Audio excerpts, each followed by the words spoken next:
Your Tesco Bank app may be locked out due to security measures designed to protect your account. Common reasons include multiple failed login attempts, suspected fraudulent activity, or using the app on an unrecognized device. To begin fixing it, first attempt to log in again. The app should prompt you with a reset link or instructions if you are indeed locked out. You'll likely need to verify your identity before resetting your credentials. This usually involves providing information like your account number, postcode, and date of birth. Be prepared to create a strong, unique password that you don't use for other accounts. This complies with security best practices and UK regulations for digital banking. If you are still encountering issues after following the steps in the app, consider clearing the app cache, updating to the latest version, or using the web portal.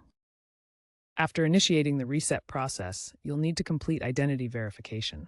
Tesco Bank uses multi-factor authentication for this, which may involve receiving a one-time passcode via email or SMS, using biometric scans, or uploading a photo ID.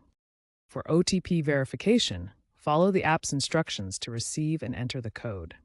If using biometrics, allow the app to scan your fingerprint or face for verification. For photo ID verification, upload a clear image of your ID document as prompted by the app. Once your identity is confirmed, you'll be able to reset your password. Create a strong new password following the app's guidelines. After resetting, enable biometric login and consider adding a secondary device for MFA to enhance security.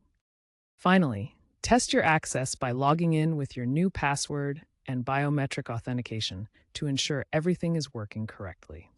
If you continue to experience problems, contact Tesco Bank customer service at 0345 300 000 for further assistance. This is especially important if you suspect your device has been stolen or compromised. Remember that Tesco Bank has integrated AI-driven risk assessment to reduce false positives and only lock out accounts when absolutely needed.